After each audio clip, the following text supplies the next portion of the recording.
நாங்கள் கருணாநிதிக்கு நினைவு நாணயம் வெளியிட்டோம்.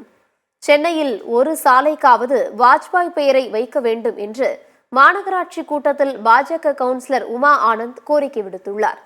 சென்னை மாநகராட்சி கூட்டத்தில் பேசிய அவர் 134வது வார்டில் அயோத்தியா மண்டபம் உள்ள சாலைக்கு அத்வானி பெயர் வைக்க வேண்டும் என்று கோரிக்கை விடுத்தார். முதலமைச்சர் அவர்களுக்கு நன்றியை தெரிவித்துக் கொள்கிறேன். about renaming of the roads எனக்கு ப்ராமிஸ் பண்ணாங்க that they will consider it favorably.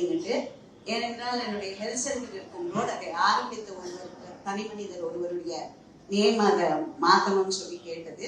இரண்டாவது politician specially Kanyakumari to Kashmir golden குவார்டர் லேட்டரலை ஆரம்பித்து வைத்த எங்கள் மாண்புமிகு மறைந்த முன்னாள் பிரதம மந்திரி ஸ்ரீ அடல் பிஹாரி வாஜ்பாய் அவர்களுடைய பெயரில் ஒரு ஸ்ட்ரெச்சர் நீங்க வைக்கணும்னு சொல்லி ரிக்வெஸ்ட் கொடுத்திருக்கேன்.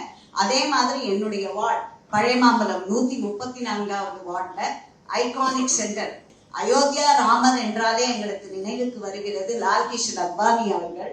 சோ அதை லால் கிஷன் அத்வானி நகர் என்று மாற்றிக் கொடுங்கள் என்று கொடுத்திருக்கிறேன். சோ அதையும் கன்சிடர் பண்றேன் அப்படின்னு இருக்க. சோ என்னுடைய I eagerly look forward to the cooperation from the ஏன்னா நாங்க நிச்சயமாக கலைஞர் அவர்கள் தமிழக அரசியலில் ஒரு மாட்சிமை பொருந்திய ஒரு தலைவராக இருந்தார்.